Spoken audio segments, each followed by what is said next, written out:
Hey, want a challenge on the guitar and to get better finger independence? Well, this video is for you. Hey, so here is an exercise that will ultimately help your finger strength and dexterity on the guitar. It will focus mostly on finger independence. It has a couple of stages, but it will feel very alien at first. But once you get used to it, I think you can crack it. Firstly, like learning anything on the guitar, a good first principle is to learn it without playing with the metronome so that you can get used to it. Because when you're training with this exercise, you want to get used to how your fingers move in different ways. I would also say this is to connect the neural pathways between your brain and your fingers so that when you say to do something, your finger does it on command. Let's get to it. With the first stage of this, we need to put all 4 fingers on the G string from frets 5 to 8, like so. Have them all hanging on the string. We then keep any of the fingers that we aren't moving stuck on that string and stationary. This is important because this is where the finger independence and brain connection comes into play. Firstly, we start with the first finger. We keep the other fingers stationary, so the 2nd, 3rd and 4th, and what we are going to do is move the first finger up onto the D string and place it onto the 5th fret of the D string. Then we play the note. Then we string skip down to the B string and play that note also. The exercise then becomes alternating between those two. After you've done it and you felt the burn a little bit, we then do it again, but we increase the gap down to the A string and then to the B string, like so. And lastly, we go to the biggest stretch from E string to E string, backwards and forwards.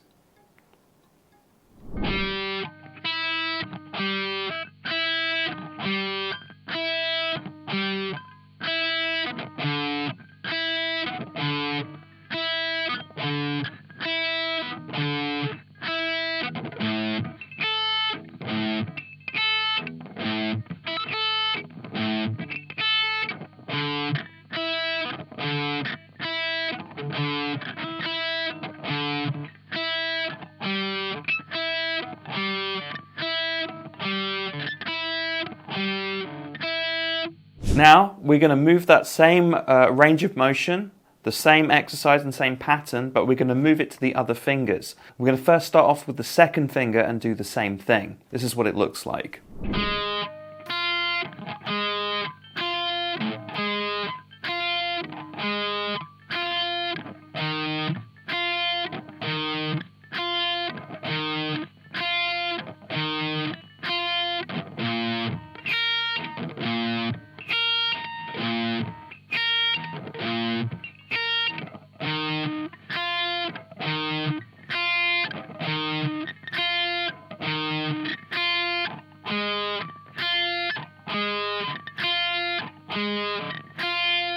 One thing you've noticed when you're moving on to the 2nd finger and the other fingers is that it's going to feel very alien because you're not used to your fingers moving independently in this way. So after the 2nd finger, we're going to move on to the 3rd finger and do the same thing and have the same range of motion. This is what it looks like.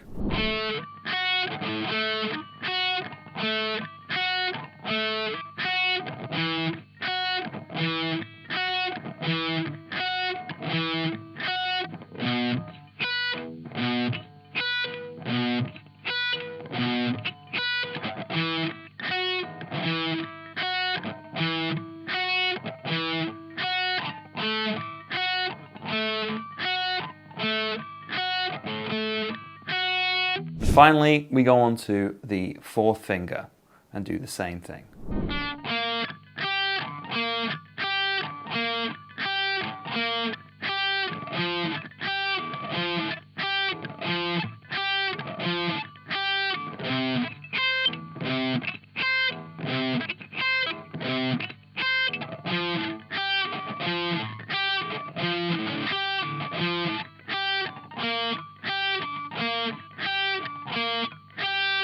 Increase.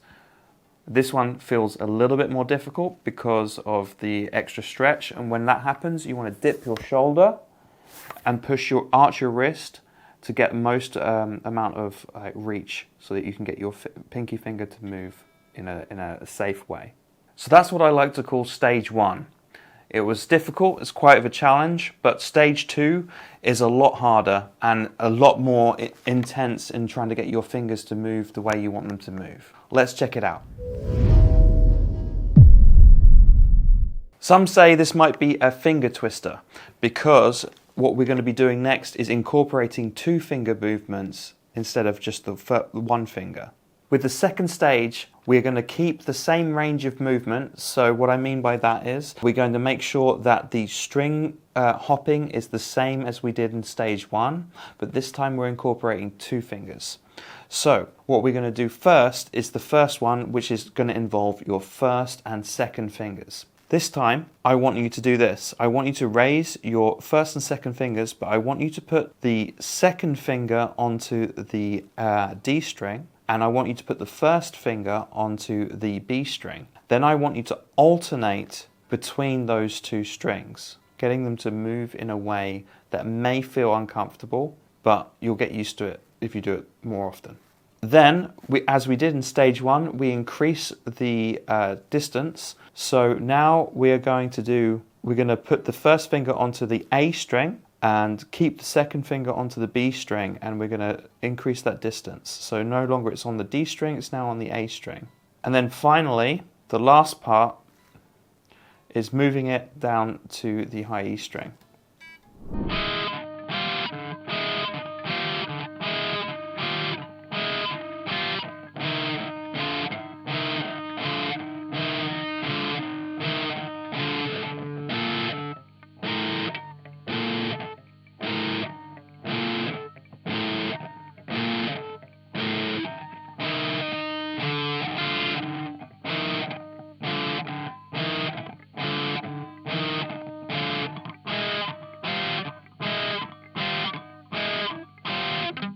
Next, we'll move on to the next bit and we start we're going to go through these finger set by finger set. So that's the first set on the first finger, and then we're going to do the first and third.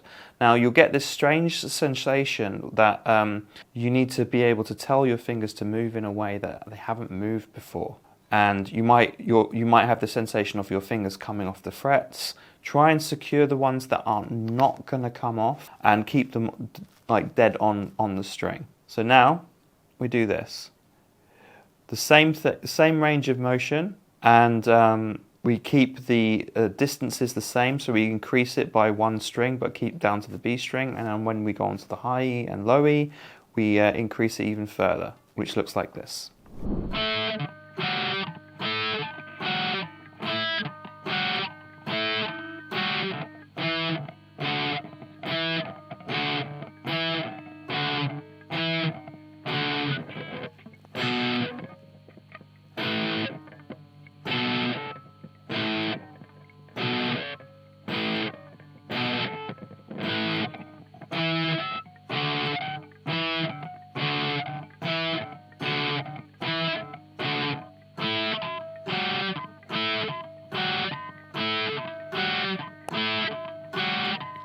We then move over to the first and fourth. So we keep the second finger and third finger stationary, and we do the same movements. But as I said before, you need to make sure that you lower your shoulders so that you can get as much purchase with your hand and have the thumb behind the middle of the neck.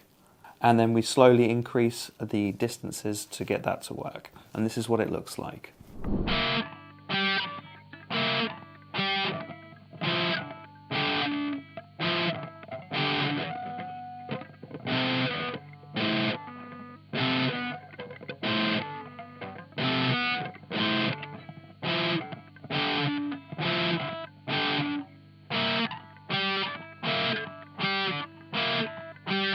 Then, after you've done your first finger sets, we move on to the second finger set, which now we're going to be doing the second and third finger interchanging and alternating like we did before. And this is what it looks like.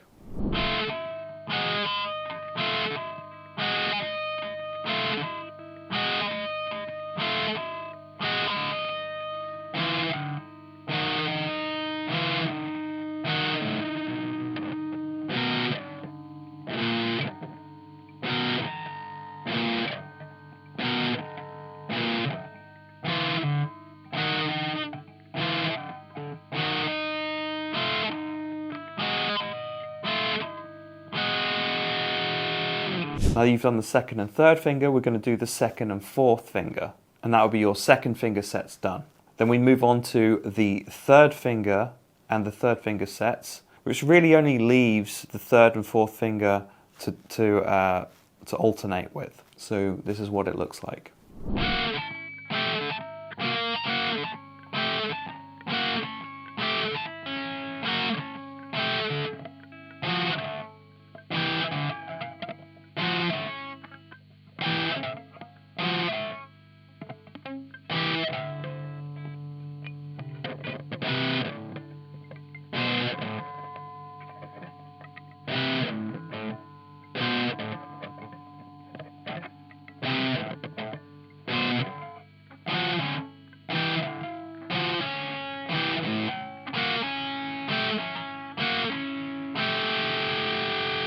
So that was the second stage of this exercise. By now, if you've followed that through and you've done that, the main thing is to make sure that your note clarity is top notch.